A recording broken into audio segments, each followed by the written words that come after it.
Bem, o pastor Osborne já o alertou sobre essa terrível condição de sonolência pós-prandial.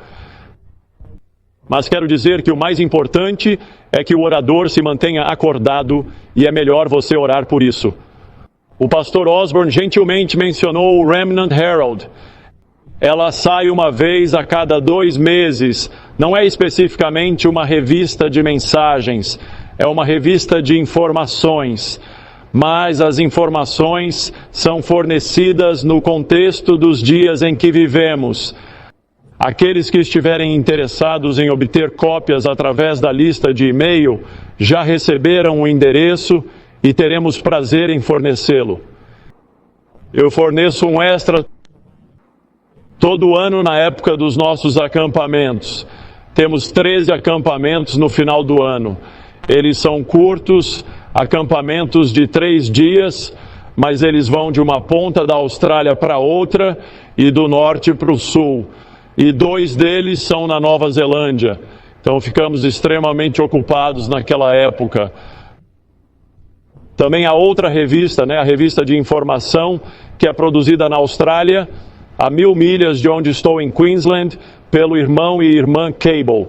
Chama-se The Anchor. É uma revista maravilhosa. Na verdade, foi fundada pelo irmão Hilton Myers, que tenho certeza que você conhece, pois ele esteve aqui há apenas algumas semanas. Mas alguns anos atrás, ele entregou a editoria para a Cables, e essa revista tem feito um trabalho poderoso em manter as pessoas alertas para o que está ocorrendo na Igreja de Deus. Acho que você vai gostar dessas revistas. A Anchor sai em um mês alternado. Então, de certa forma, há uma a cada mês. E o irmão e a irmã Cable e eu trabalhamos muito próximos. Elas são uma grande ajuda para mim na publicação da minha revista, porque ainda sou dos velhos tempos em que você escreve tudo. De alguma forma, meu cérebro pensa melhor quando estou fazendo isso do que digitando na máquina de escrever, o que nunca aprendi a fazer. Porque quando eu era um garoto na escola, apenas as meninas aprendiam a digitar, porque você sabia que a única razão para aprender a digitar era ser secretária, e eu não tinha ambições nessa direção. Se ao menos pudéssemos ter previsto o computador, felizmente meus meninos tiveram uma educação mais ampla do que eu, e a irmã Cable coloca todos os meus hieróglifos no computador, e ela formula a revista para mim, e eles até fazem todo o preenchimento dos envelopes e envie. Pessoas maravilhosas, maravilhosas. E então, qualquer um que coloque seu nome, posso garantir que receberá tanto o Remnant Herald quanto o Anchor, e então você terá a história completa, ou o máximo que pudermos fornecer. Nosso assunto esta tarde é a limpeza do universo, o objetivo final do plano de salvação. Esse objetivo é que o pecado e os pecadores não mais existam. Você consegue imaginar que a maioria dos cristãos acredita que os pecadores viverão para sempre e sempre e sempre? Isso é muito tempo. É fácil dizer para sempre. Mas quanto tempo seria necessário para suportar isso? Você sabe, nós cantamos o hino Amazing Grace quando estamos lá há 10.000 anos, brilhando como o sol. Não temos menos dias para cantar louvores a Deus do que quando começamos. Mas quem pensou em termos desses sedimentos, até onde aqueles que estariam queimando no inferno para sempre, quando eles estiveram lá por 10 trilhões de anos em agonia assustadora, eles não têm menos dias para serem torturados em terrível agonia do que quando começaram. Nunca haveria uma conclusão bem-sucedida para o plano de salvação se esse conceito pagão estivesse correto, pois o universo seria poluído para sempre com pecado e pecadores. Como poderia se cumprir o texto que nos diz que não haverá mais dor se isso fosse verdade? Não haverá mais sofrimento, nenhuma angústia se homens e mulheres ao longo das eras incessantes da eternidade continuassem a poluir e destruir completamente a harmonia do universo, pois até que o pecado e os pecadores não existam mais, não haverá paz, nem verdadeira harmonia em todo o universo, pois o pecado poluiu não apenas esta terra, mas o próprio céu. Pois é aí que o pecado começou. Sim, há uma enorme alegria no céu por um pecador que se arrepende. Mas quanta alegria há por aqueles que continuam no pecado. Quanta alegria havia no céu quando o nosso Salvador foi pregado na cruz do Calvário. Nem um átomo de alegria. Enquanto os anjos olham para baixo, miséria foi causada a seres santos e sagrados por causa do pecado. E todo o plano de salvação é focado na erradicação do pecado do universo. Quero dar uma olhada nisso, através de uma perspectiva diferente hoje. Sei que todos vocês já ouviram sermão após sermão sobre a natureza humana de nosso Senhor e Salvador Jesus Cristo. Mas hoje quero focar-me no enorme significado de Cristo tendo assumido nossa natureza humana caída. Não há um versículo da Escritura que alguma vez declara ou mesmo implica que Jesus assumiu uma natureza humana não caída. Nenhum. Não há uma frase do Espírito de profecia que afirma que Cristo assumiu uma natureza não caída. Mas aquilo que a inspiração nunca declara é o que a maioria dos nossos pastores hoje pregam e ensinam. E o que eles sempre afirmam ser falso é o que eles defendem. Que tragédia é essa que o erro é promovido como verdade dentro da Igreja de Deus? Quero voltar ao primeiro livro de Pedro, capítulo 2. 1 Pedro, capítulo 2 e versículo 21. Porque para aqui fostes chamados, porque também Cristo sofreu por nós, deixando-nos o exemplo, para que sigais as suas pisadas. Cristo é o nosso exemplo. Mas de que maneira ele é nosso exemplo?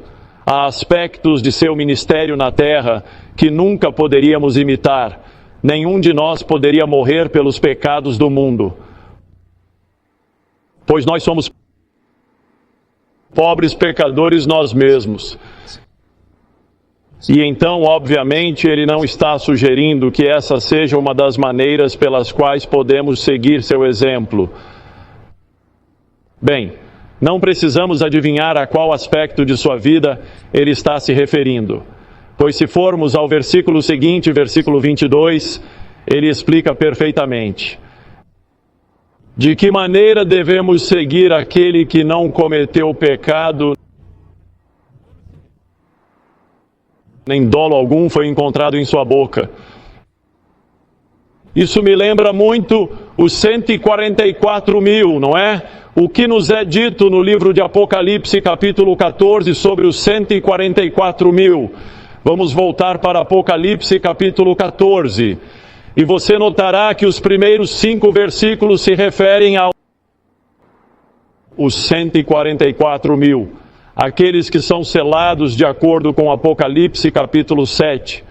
E na sua boca não foi achado engano, pois eles são irrepreensíveis diante do trono de Deus.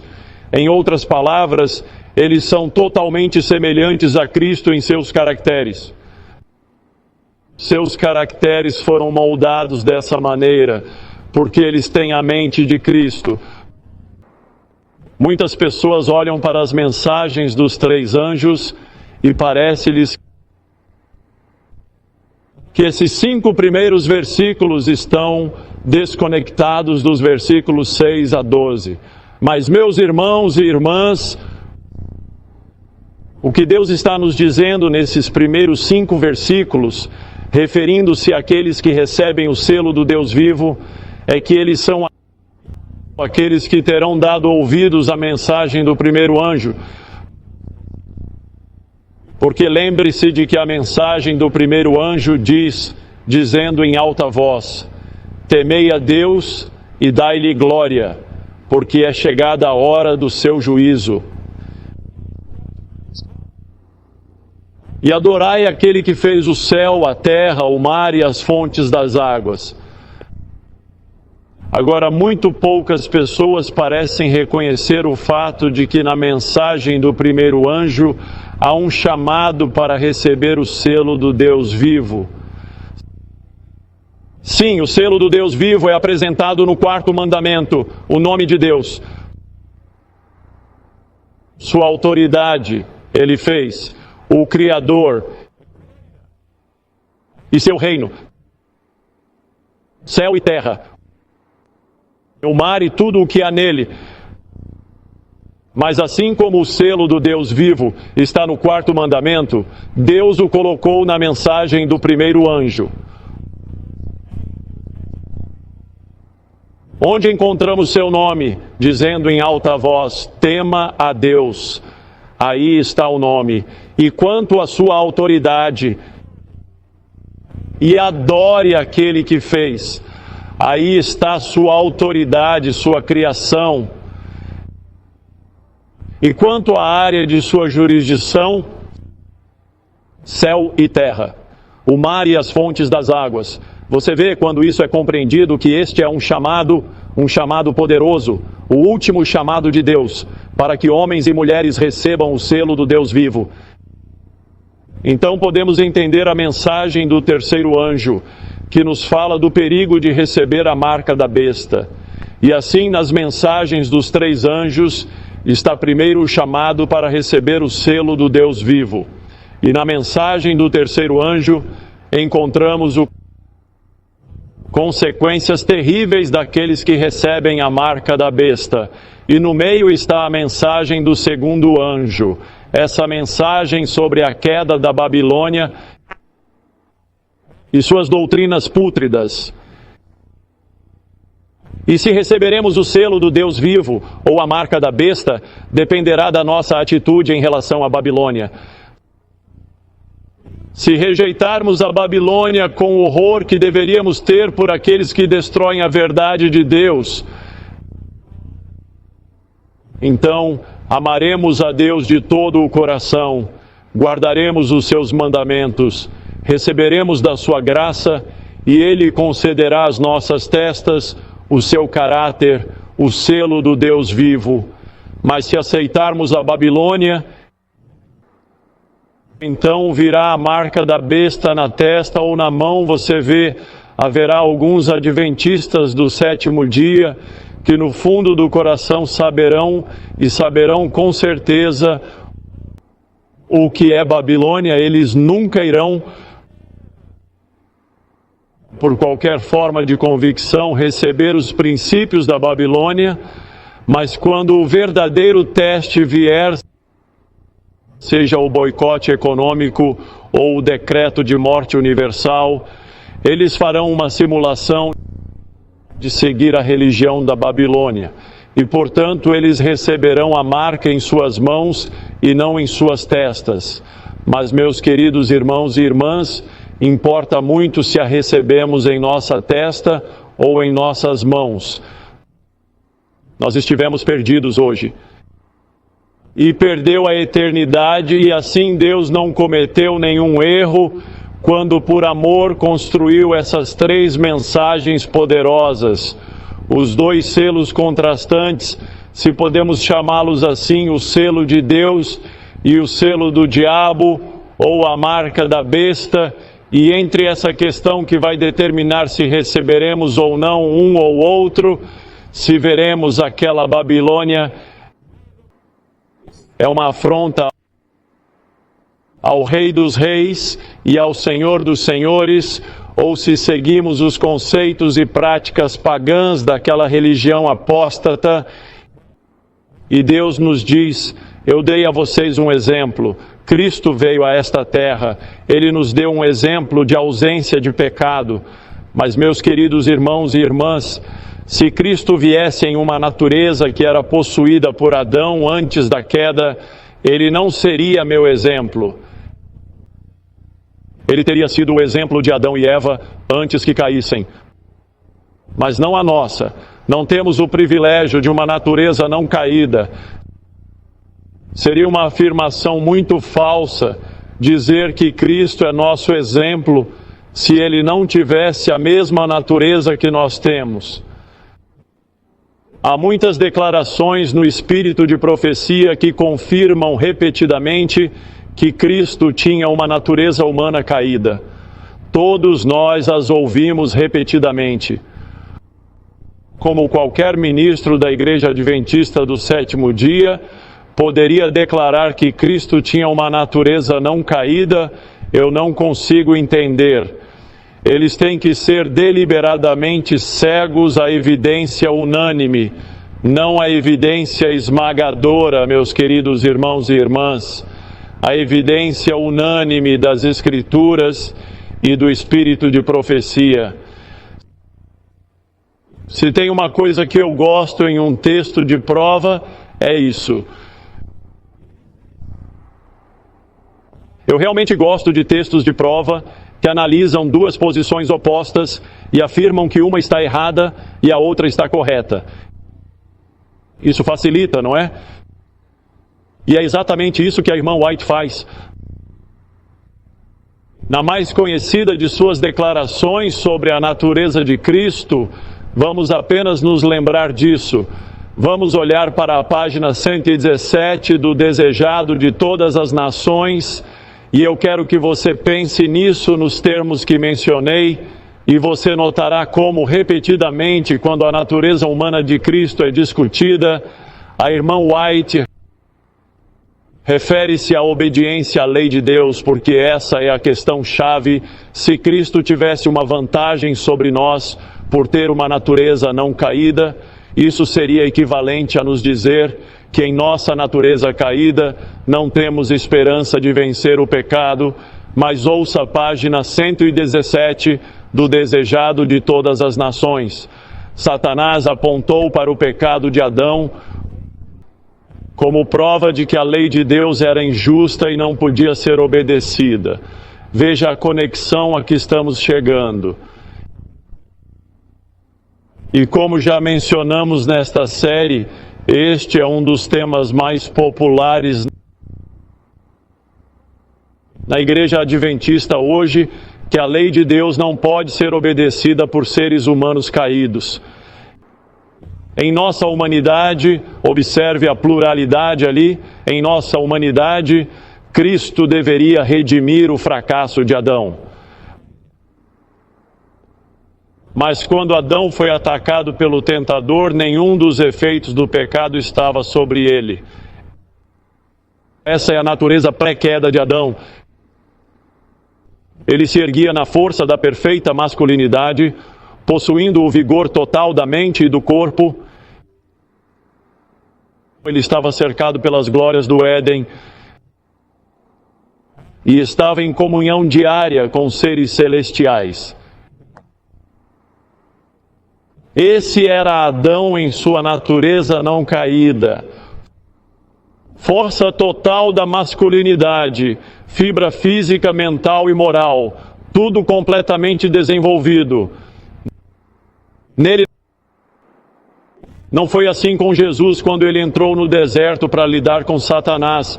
Observe o contraste. Não foi assim com Jesus. Por 4.000 anos a raça vinha decrescendo em força física, em poder mental e em valor moral. Vamos parar por aí. É isso que é a natureza caída. Somos fisicamente muito inferiores ao poder físico e à forma de Adão antes da queda. Nossas mentes, mesmo a maior mente da terra, é muito limitada em comparação à capacidade que foi dada a Adão. E nossa fibra moral agora é muito pior. É muito mais fácil para o homem ceder à tentação do que era para Adão. Sabe, algumas pessoas me dizem, bem, nós aceitamos o fato de que Adão tinha uma natureza física mais fraca, mas não tinha valor mental e moral de forma alguma. Por que deveríamos ouvir tais conceitos pagãos? Essa é a dicotomia grega do corpo e da alma. O corpo era fraco, era defeituoso, mas a alma era perfeita. Deus não deu ao homem uma alma, Ele fez dele uma alma. Há todo um mundo de diferença. Deus soprou no homem o sopro da vida e o homem se tornou uma alma vivente. O homem é uma alma, ele não possui uma alma, ele é uma alma. E se Cristo tinha uma natureza física caída, se ele tinha uma natureza física decaída, ele possuía uma natureza decaída. Ponto final. Nunca, jamais vamos dar ouvidos à tolice da filosofia grega, que há uma diferença entre o físico e o resto do homem. Somos um ser único, somos uma alma viva. E se Cristo tinha uma natureza física caída, como as Escrituras claramente atestam, então ele tinha uma natureza caída em todos os aspectos de seu ser. E é isso que é dito aqui. Por 4.000 anos a raça vinha decrescendo em força física, em poder mental e em valor moral. E Cristo tomou sobre si as enfermidades da humanidade degenerada. Não há nada mais claro que isso. E então li uma das frases mais tocantes de todo o corpo do espírito de profecia. Somente assim ele poderia resgatar o homem da mais baixa profundidade de sua degradação. Isso não atrai você para Jesus no amor? Ele estava preparado para assumir a natureza humana degenerada. Porque essa era a única maneira pela qual ele poderia tirar você e eu daquele terrível poço de pecado e nos elevar a Ele em glória. Ah, como sou grata a Deus, que Jesus estava preparado para fazer isso por mim. Mas é tão simples. Esta passagem analisa a natureza pré-queda e diz que não era assim quando Cristo foi para o deserto. Na página 49 fica igualmente claro. Página 49 de O Desejado de Todas as Nações. Novamente as duas posições são enunciadas. E então nos é dito precisamente qual estava correta. Teria sido uma humilhação quase infinita para o Filho de Deus tomar a natureza do homem, mesmo quando Adão estava em sua inocência no Éden. Agora, você não pode ter dúvida sobre o que isso está falando. Está falando sobre a natureza não caída de Adão, quando ele estava em sua inocência no Éden. Mas tivemos outra palavra significativa esta manhã. Se neste caso for mas, em contraste em outras palavras, mas Jesus aceitou a humanidade quando a raça estava enfraquecida por 4.000 anos de pecado. Como cada filho de Adão, não diz como Adão, o que diz como cada filho de Adão. Somos você e eu e todos os outros seres que já viveram nesta terra, além do próprio Adão e Eva. Como todo filho de Adão, ele aceitou os resultados da ação da grande lei da hereditariedade. Bem, se Cristo veio com uma natureza não caída, ele não recebeu nenhum material genético passado de geração em geração da humanidade degenerada. Mas aqui somos informados claramente e inequivocamente que ele aceitou os resultados da ação da grande lei da hereditariedade. Quais foram esses resultados? É mostrado na história de seus ancestrais terrestres e que grupo heterogêneo eles eram. Você sabe que é interessante que apenas 2 mulheres são especificadas em sua ancestralidade no Novo Testamento. Raabe, mostrando o tipo de herança que ela recebeu por ela ser uma prostituta. E também é mencionado que ela era descendente dos Moabitas, uma mulher pagã. Todos irmãos e irmãs,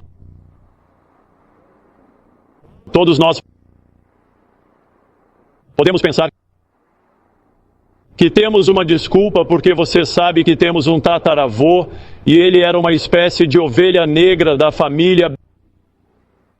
Bem, talvez eu esteja falando de mim mesmo porque em 1849, um jovem rapaz de 19 anos chamado Thomas Standish, que foi enviado por seu pai, Sir William Standish, para a escola militar para que ele pudesse se tornar um oficial do exército britânico, decidiu que desprezava a vida militar e então ele se tornou um desertor. E eu quero te dizer que em 1849, isso não era um crime pequeno. Seu pai, sendo um cavaleiro, foi absolutamente humilhado ao limite. E para que ele não fosse preso, ele fugiu para a Alemanha e foi para a cidade de Hamburgo e pegou um barco. E aquele barco tinha como destino a cidade de Adelaide, na Austrália, para que ele pudesse ficar o mais longe possível. A Austrália do Sul foi o único dos 6 estados australianos que não começou como uma colônia de condenados. Acho que talvez Thomas Standish, se tivesse sido preso, poderia ter sido enviado para a Austrália em outra função, mas dessa forma ele conseguiu vir como um cidadão livre para o estado da Austrália do Sul, e naquele barco ele conheceu uma mulher alemã que estava fugindo da perseguição. Curiosamente, minha tataravó, como ela era luterana, mas o imperador da Prússia, não estou dizendo Rússia, Prússia, o imperador da Prússia havia introduzido o calvinismo na religião do luteranismo, e minha avó e tataravó e muitos outros protestaram. É interessante que seu tataraneto esteja protestando contra a mesma entrada do calvinismo na Igreja Adventista do Sétimo Dia hoje. E houve perseguição, e então eles decidiram que iriam migrar para a Austrália. E ela conheceu meu tataravô no barco. Ele não falava uma palavra de alemão, ela não falava uma palavra de inglês, mas isso não fez a menor diferença. E estou tão feliz que eles se conheceram, caso contrário, eu não teria o privilégio de pregar na Igreja Adventista do Sétimo Dia de Rolling Hill. Ela era analfabeta. Só descobri isso ano passado, quando peguei a certidão de casamento deles em Adelaide e descobri que Thomas, meu tataravô, assinava seu nome muito bem. Mas Anna Elizabeth Hyder, como era seu nome, tudo o que ela colocou foi uma pequena cruz e entre parênteses estava escrito seu sinal. Então eu sabia muito bem que ela era analfabeta. E assim era a testemunha, um irlandês selvagem chamado James Lynch, que tinha sua pequena cruz e entre parênteses seu sinal estava escrito pelo ministro na certidão de casamento. Contei esses fatos ao meu pai conforme os descobria. Recentemente para a Austrália do Sul, e ele disse: você sabe, sempre nos disseram que havia dinheiro na família na Inglaterra, mas de alguma forma isso nunca chegou ao lado australiano da família. O motivo foi que, sem dúvida, Thomas Standish foi cortado da família. Ele era a ovelha negra da família. Mas posso usar isso como desculpa? Havia muitas ovelhas negras na ancestralidade de Cristo, e ele assumiu a natureza humana degenerada. Natureza humana degenerada. Agradeço a Deus por ele ter me deixado sem nenhuma desculpa. Quero ler uma declaração muito importante. Nós a encontramos no Manuscript Releases, volume 5, página 112. Manuscript Releases, volume 5, página 112. Curiosamente, ela também aparece no volume 6 do Manuscript Releases, página 334. O Redentor do mundo passou pelo chão onde Adão caiu por causa de sua desobediência à lei expressa de Jeová. Agora ouça.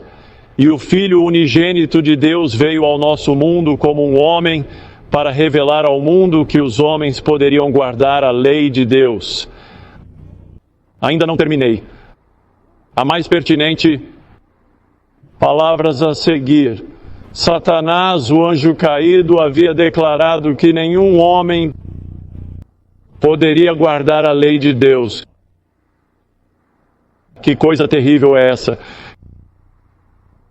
Que coisa grosseira quando ministros pregam aquilo que o diabo declarou, que nenhum homem pode guardar a lei de Deus. Mas então vem a palavra mais significativa desta declaração. E também é uma palavra pequena, a palavra depois. Então deixe-me ler para você a última parte desta frase. Satanás, o anjo caído, havia declarado que nenhum homem poderia guardar a lei de Deus após a desobediência de Adão.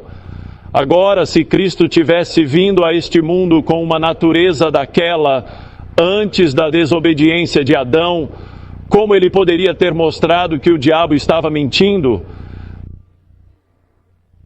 Não há resposta para uma afirmação como essa. Ele nunca poderia ter revelado a mentira do diabo se tivesse vindo a este mundo com a natureza do homem antes da queda.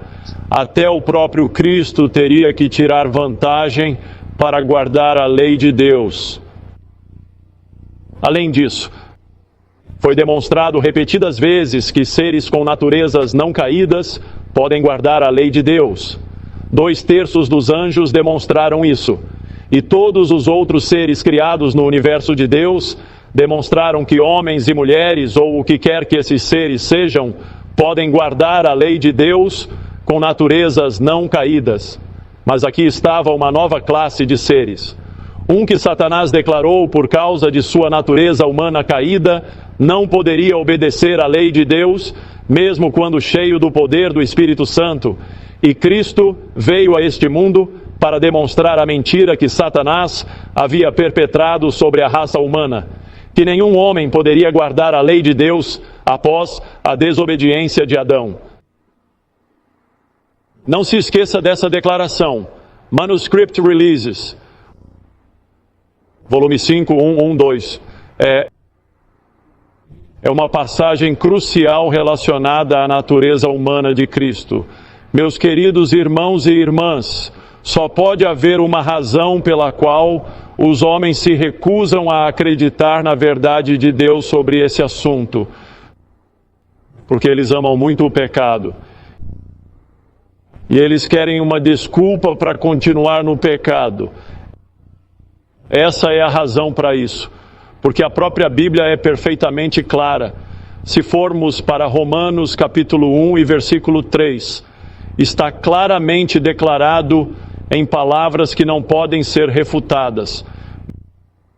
Mesmo nessa frase, quase a pior de todas as traduções, a Nova Versão Internacional, eles acertaram Romanos capítulo 1 e versículo 3, e lá somos informados sobre seu Filho, Jesus Cristo, nosso Senhor, que foi feito da semente de Davi segundo a carne. A Nova Versão Internacional diz, de acordo com sua natureza humana, o que é absolutamente correto. Eles não estão errados todas as vezes, Pastor Osborne. Na maioria das vezes, sobre seu Filho Jesus Cristo, nosso Senhor, que foi feito da semente de Davi, segundo a carne. E claro, todos nós conhecemos Hebreus capítulo 2. Hebreus capítulo 2 e versículo 16, que afirma, pois na verdade ele não tomou sobre si a natureza dos anjos, mas tomou sobre si a semente de Abraão. Não a semente de Adão, mas a semente de Abraão, a semente de Davi, homens com naturezas humanas caídas. E claro, que conclusão podemos tirar de Hebreus 4, versículos 14 em diante? Visto que temos um grande sumo sacerdote que penetrou nos céus, Jesus Cristo, Filho de Deus, retenhamos firmemente a nossa profissão. Nunca houve um dia em que isso precisasse ser nossa exortação. Retenhamos firmemente a nossa profissão, pois não temos um sumo sacerdote que não possa compadecer-se das nossas fraquezas, mas que, como nós, em tudo foi tentado, mas sem pecado. Adão, antes da queda, não foi tentado em todos os pontos como eu sou tentado ou você é tentado. Mas Jesus era. Porque ele veio com uma natureza humana degenerada. Ele era da semente de Davi, segundo a carne. Ele era da semente de Abraão. A Bíblia é tão clara sobre esse assunto. A palavra que nos é dita em João se fez carne e habitou entre nós. Há algum tempo eu estava participando de um acampamento na Austrália e uma jovem mãe maravilhosa veio até mim com uma preocupação que ela tinha. Seu pai era um ministro ordenado e credenciado da Igreja Adventista do Sétimo Dia. Mas ele acreditava que ele estava correto ao afirmar que Cristo tinha uma natureza humana não caída. Esta jovem mulher acreditou na verdade e, em um esforço para ajudar seu pai, ela disse a ele: Pai, eu tenho um presente para você. E ela trouxe junto o livro do pastor Ralph Larson, O Verbo se fez carne, 1.200 declarações dos escritos em inglês da Igreja Adventista do Sétimo Dia sobre a natureza de Cristo, 400 delas da pena da inspiração, todas afirmando que Cristo tinha uma natureza humana caída. E este ministro disse à sua querida filha que estava tentando ajudá-la, em palavras que indicavam a ela que ele não estava nem um pouco interessado no presente. Olha, por que nos preocupamos com essas coisas? Por que não pregamos o Evangelho e paramos de nos preocupar com essas questões irrelevantes?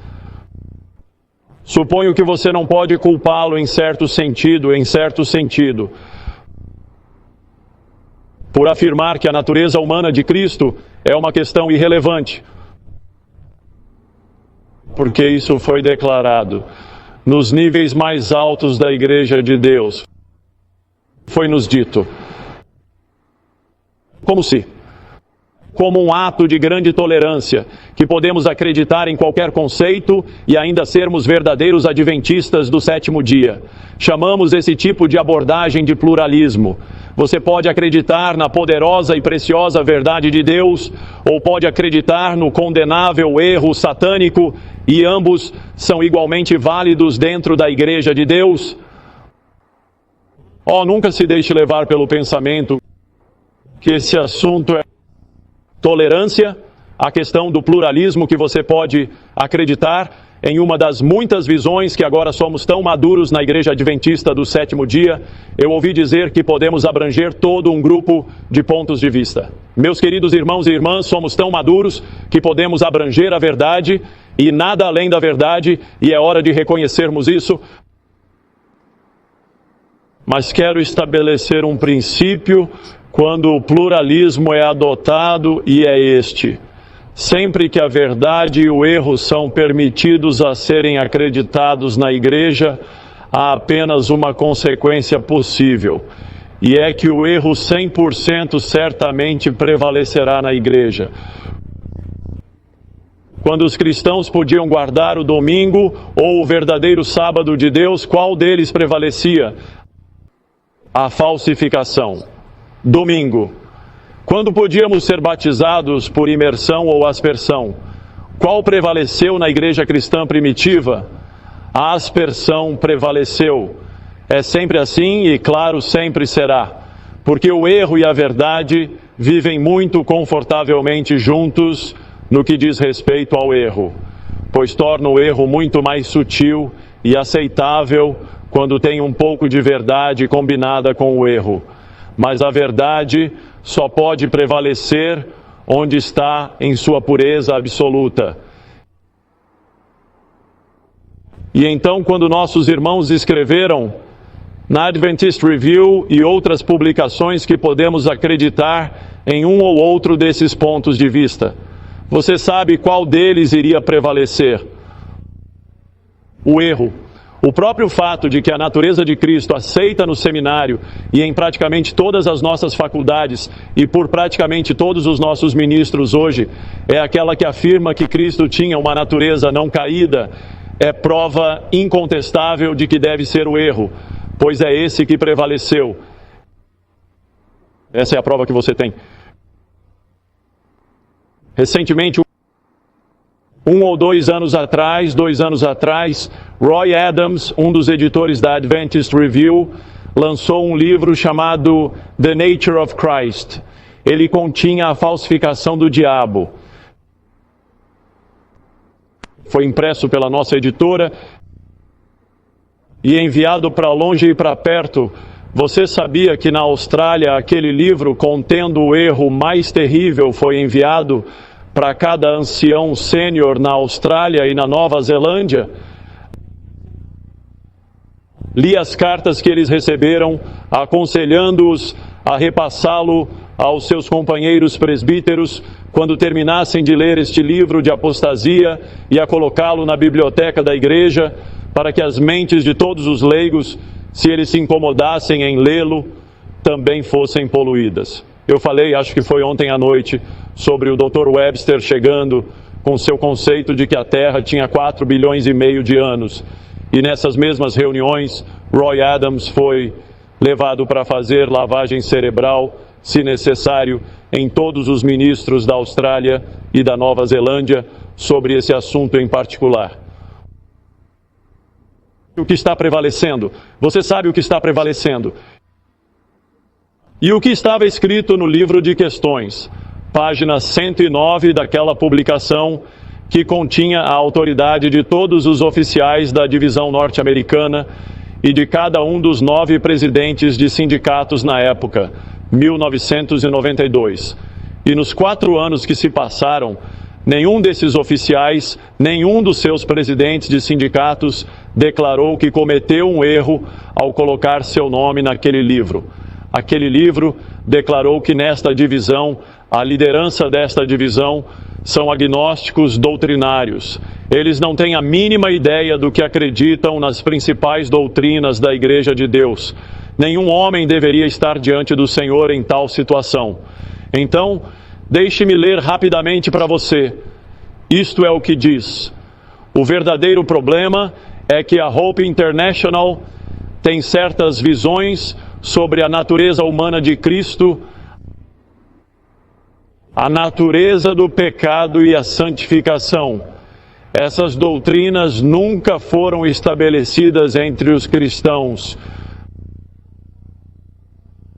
muito menos entre os adventistas do 7º dia. Então somos os menores dos menores.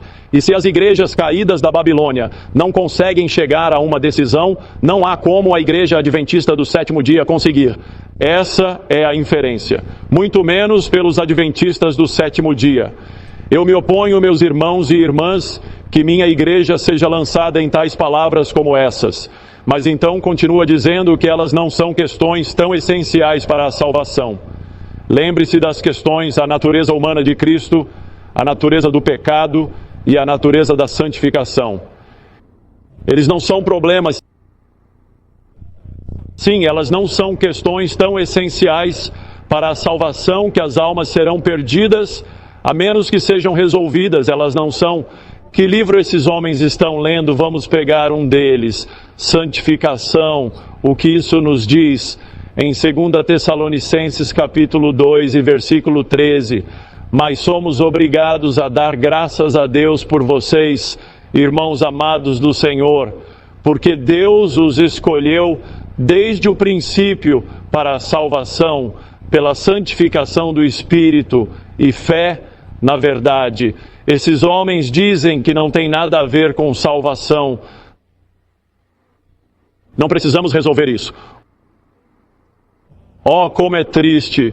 O que nos diz em Hebreus 10:10? Lemos em Hebreus 10:10, pela qual somos santificados pela oferta do corpo de Jesus Cristo, uma vez por todas. Algo que levou à morte de Jesus no Calvário não tem importância alguma? O que há de errado com os líderes de Deus nessa divisão? O que nos diz no capítulo 13, versículo 2, eu disse 2, eu quis dizer 12, Hebreus capítulo 13, versículo 12, e por isso também Jesus, para santificar o povo pelo seu próprio sangue, padeceu fora da porta. Sofreu sem o portão. Que vergonha para o nosso Salvador dizer que a santificação e compreensão disso não é essencial para a nossa salvação. E então passou a chamar todas essas questões teológicas discutíveis de questões que levaram à morte de nosso Senhor e Salvador Jesus Cristo. Não sabemos o que é pecado, irmãos e irmãs. Não é de se admirar que as pessoas digam que não conseguem vencer o pecado. Eu não consigo vencer algo se não sei o que é. E essa é a liderança das uniões e da divisão em que você vive hoje. Que tragédia! Que tragédia! Não estou repetindo algo que ouvi de segunda ou terceira mão. Meus queridos irmãos e irmãs, estou repetindo o que documentei e qualquer um de vocês pode fazer isso. Para documentar, lendo o livro Questões, página 109. Bem, o que dizer? Esqueça tudo isso e apenas pregue o Evangelho. É isso que eu quero fazer. Vamos para Hebreus capítulo 2. Hebreus capítulo 2, pois lá veremos que a natureza humana de Cristo é central para o Evangelho. Hebreus capítulo 2, versículo 14, pois assim como os filhos são participantes de carne e sangue, ele também participou das mesmas coisas.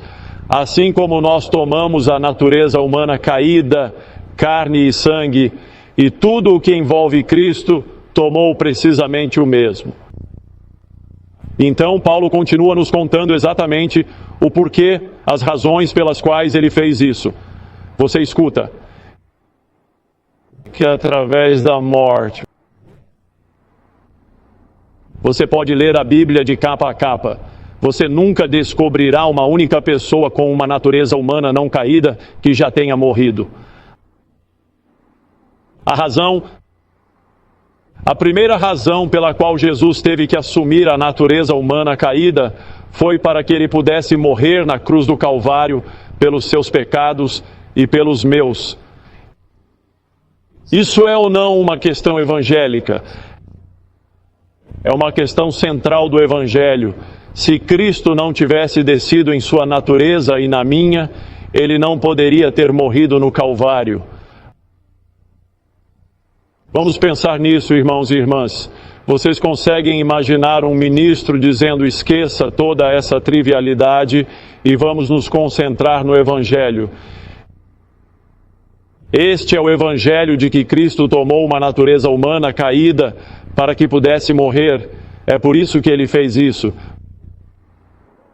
Por quê? Então, que através da morte, e aqui vem a segunda característica, que ele pode destruir aquele que tem o poder da morte, que é o diabo, começamos a discutir que o pecado e os pecadores não deveriam mais existir se Cristo não tivesse assumido a natureza humana. Nunca haveria a possibilidade de o pecado ser erradicado deste universo, porque nunca a mentira de Satanás teria sido demonstrada como falsa. E, portanto, sempre haveria uma dúvida na mente dos seres deste universo. Para que ele pudesse purificar o universo? Você parou? Que coisa maravilhosa será quando o universo for purificado. Por alguns anos fui médico em nossa instituição, em Surrey, na Inglaterra, e tive muitos pacientes maravilhosos, pacientes muito interessantes, porque muitos deles tinham títulos, e você sabe que quando um título hereditário é concedido, há uma boa história por trás dele e é de grande interesse na história. Eu adorava falar com esses nobres britânicos e perguntar sobre suas histórias familiares, porque estudei história na Universidade de Sydney e muitas vezes seus ancestrais eram as mesmas pessoas cujas vidas e contribuições para a história eu havia estudado. E muitos outros tipos de pacientes interessantes lá, estrelas de cinema, atletas campeões mundiais e pessoas dessa natureza. Em uma ocasião, um paciente veio me visitar. Seu nome era professor Geoffrey Moore. E ele era único no Reino Unido. Ele foi o primeiro homem, e isso interessará a esta audiência, congregação, ele foi o primeiro homem na Inglaterra a ser nomeado professor de literatura americana. Os britânicos, antes dessa época, sempre acreditaram que a única literatura decente em língua inglesa vinha do Reino Unido. Provavelmente eles estavam errados sobre isso e provavelmente estavam errados sobre a chamada boa literatura americana também. Mas mesmo assim, o professor Moore foi professor de literatura americana na Universidade de Hull. Homem muito interessante. Como 75% dos meus pacientes na Grã-Bretanha, ele nunca tinha ouvido falar do nome Adventista do Sétimo Dia. Nunca conheci um paciente que não tivesse ouvido falar dos Mormons. Nunca conheci um paciente que não tivesse ouvido falar das Testemunhas de Jeová. Mas 75% dos meus pacientes nunca tinham ouvido falar do termo Adventista do Sétimo Dia na Grã-Bretanha. Trágico. E ele era um deles. E então, naturalmente, havia uma espécie de curiosidade. Bem, o que é essa religião? Mas a última coisa que ele, que era ateu, queria ouvir era um estudo bíblico. Essa era a última coisa. E então, em seu tom de inglês de classe alta, ele me disse quando veio me ver: olha, eu tenho uma pequena pergunta que gostaria de fazer a você sobre sua religião. Agora, olhe, deixe-me esclarecer desde o início. Eu nunca falo sobre religião. Eu nunca falo sobre política. Eles só te colocam em apuros. Mas se você puder apenas se ater, você sabe apenas responder a isso. E isso aconteceu várias vezes quando ele voltou para compromissos. E sempre ele achou necessário prefaciar sua observação sobre ele nunca falar sobre religião ou política. Eles só causavam problemas. Um dia eu estava andando pela sala de espera e ele disse, e eu o ouvi falando com alguns dos outros pacientes que estavam esperando, e eles estavam em uma discussão muito animada sobre a Copa de Futebol da Inglaterra. Você sabe como os britânicos e os europeus são sobre o jogo de futebol. E então, quando ele entrou e começou isso de novo comigo, eu nunca falo sobre política ou religião, mas ele queria me fazer outra pergunta. Eu disse: estou surpreso com você, professor Moore. Por que você continua dizendo isso? Oh, você sabe que eles só causam problemas. Bem, eu disse, eu acabei de ouvir você falando sobre futebol. Eu não sei de nada que cause mais problemas na Inglaterra do que partidas de futebol. Pessoas são mortas. Oh, bem, ele começou a sorrir envergonhadamente sobre isso. Ele sim, mas isso é diferente. Isso é diferente. Bem, eventualmente ele viria me ver pela última vez. E eu estava preocupado que tudo o que eu tinha feito foi apenas a pedido dele responder suas perguntas. E ele não me deu muita oportunidade por causa dos limites em que ele me colocou. E então eu decidi que talvez na última consulta eu devesse fazer um pouco melhor. E então eu disse a ele: professor Moore, antes de examiná-lo esta tarde, eu preciso de uma ajudinha sobre literatura americana. E eu pensei que você poderia me dar alguma ajuda. Oh, ele disse, eu ficaria encantado, absolutamente encantado. E eu disse, bem, eu quero que você me diga o que você acha do mérito literário de um livro que eu quero ler para você. Apenas alguns parágrafos. Oh, vá em frente, ele disse. E então eu peguei este livro, é uma literatura americana maravilhosa, O Grande Conflito. E eu li um pouco das 2 últimas páginas. Meus queridos irmãos e irmãs, essa é uma literatura americana maravilhosa, maravilhosa, sim. A melhor literatura que já foi produzida por esta nação. Não se enganem sobre isso. E eu quero que vocês ouçam, porque nos lembramos do que significa para Cristo purificar o universo do pecado. Vocês ouvem. Lá os redimidos conhecerão, assim como também são conhecidos. Isto é o que eu li para o professor Moore. E eu continuei olhando pelo canto do olho para ver se ele estava sentado ali, sabe, cantarolando, ou se de fato ele estava interessado. E eu podia ver que havia interesse, ele estava ouvindo. Os amores e simpatias que o próprio Deus plantou na alma encontrarão ali o exercício mais verdadeiro e doce.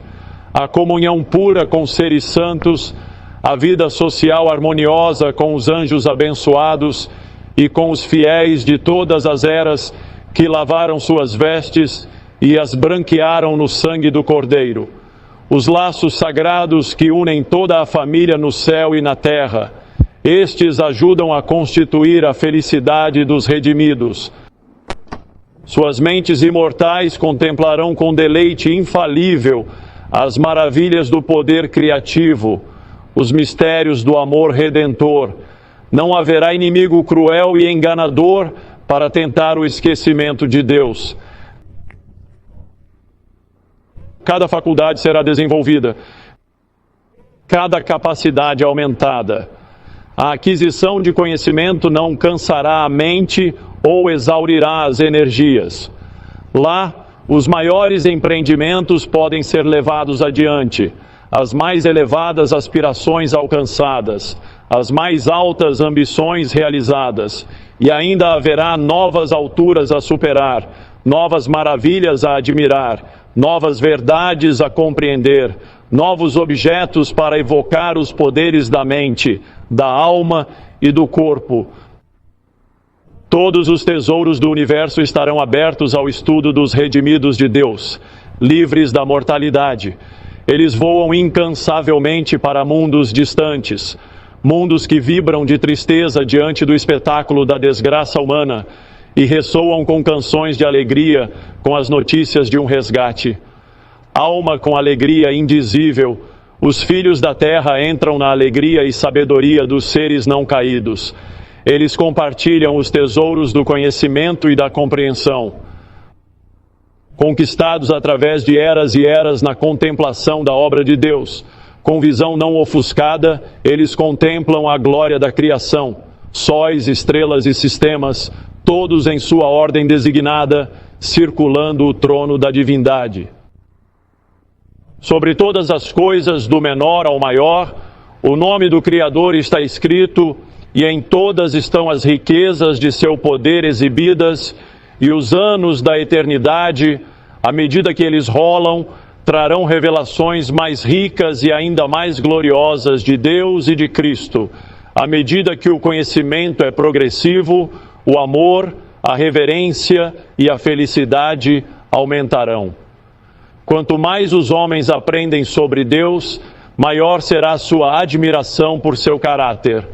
À medida que Jesus abre diante deles as riquezas da redenção e as conquistas surpreendentes na grande controvérsia com Satanás, os corações dos resgatados vibram com devoção mais fervorosa.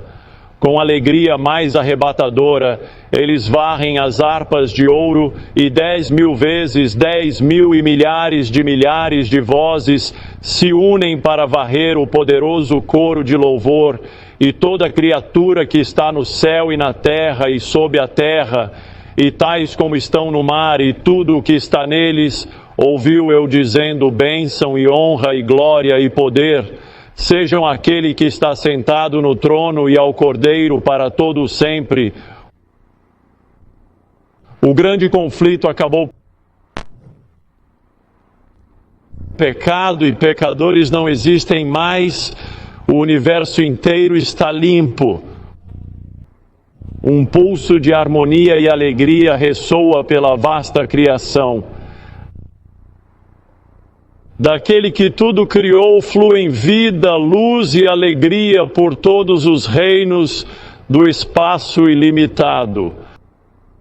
Do menor átomo ao maior mundo, todas as coisas animadas e inanimadas, em sua beleza sem sombras e alegria perfeita, declaram que Deus é amor.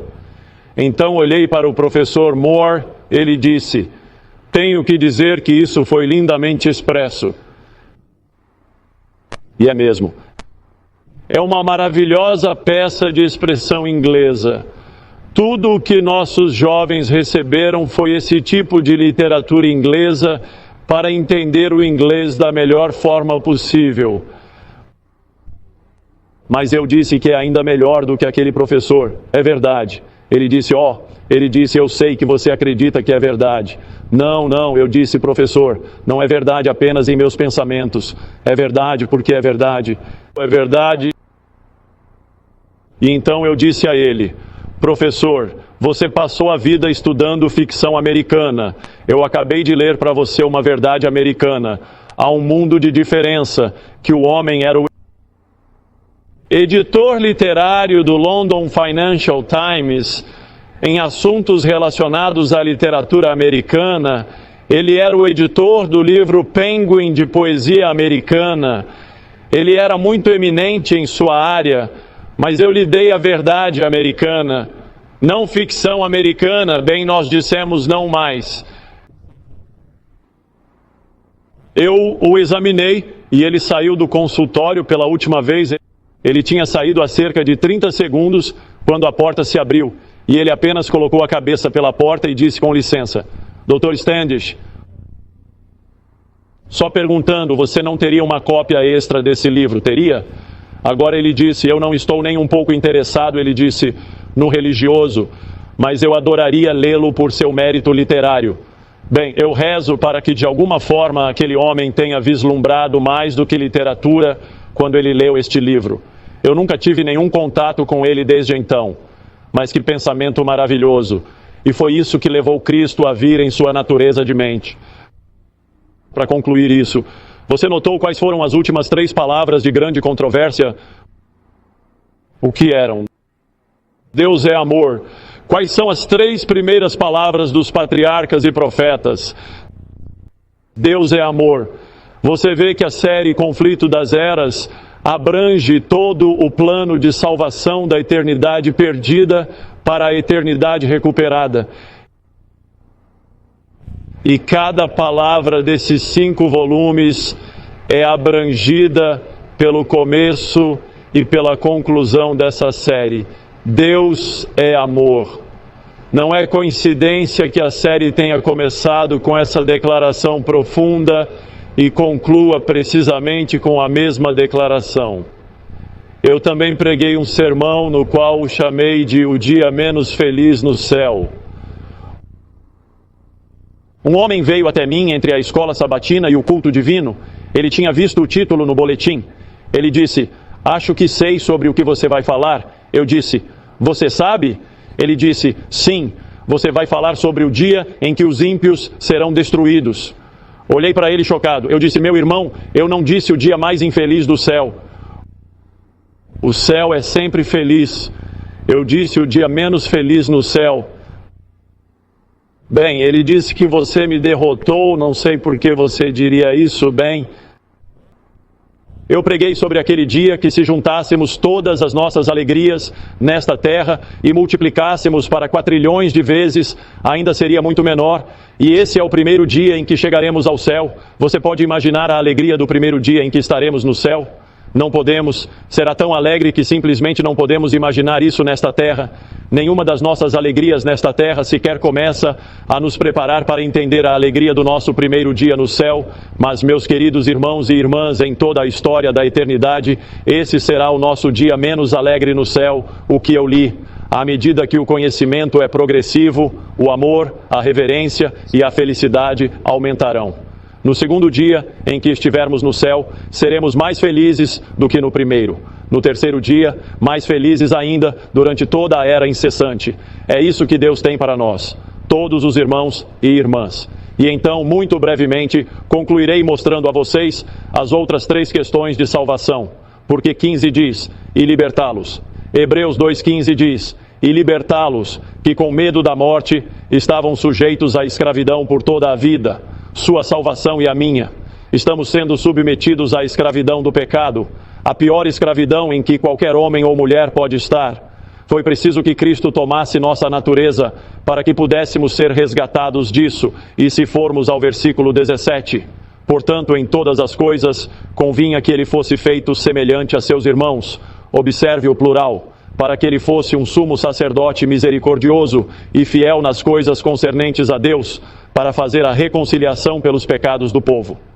O ministério sumo sacerdotal de Cristo foi baseado nele, tomando a natureza humana caída. É de se admirar que aqueles que acreditam no erro do diabo, que Cristo veio com uma natureza não caída, tenham perdido a fé na mensagem do santuário. É de se admirar, porque na visão deles, Cristo não tem o direito de ser o sumo sacerdote, porque ele não foi feito semelhante aos seus irmãos em todos os aspectos. E então há 4 questões salvadoras, questões evangélicas, que ele pudesse morrer pelos nossos pecados, que ele pudesse purificar o universo, que ele pudesse nos salvar do poço do pecado e que ele pudesse ser nosso sumo sacerdote, completando a expiação no céu. E finalmente, visto que ele mesmo sofreu sendo tentado, é poderoso para socorrer os que são tentados. Ele pode nos dar poder e vitória sobre o pecado. Todo o Evangelho é centrado em Cristo, tendo uma natureza humana caída. Eu louvo a Deus por ele ter sido capaz de chegar às profundezas da degradação, para que ele pudesse resgatar você e eu do pecado. Ao refletir sobre esse pensamento, você não se sente mais atraído por Jesus no amor? Que ele fez tudo isso por cada um de nós. Como eu oro para que o sirvamos com maior devoção do que nunca antes, ao contemplarmos essa certeza divina de que ele foi feito semelhante aos seus irmãos em todos os aspectos. Deus te abençoe.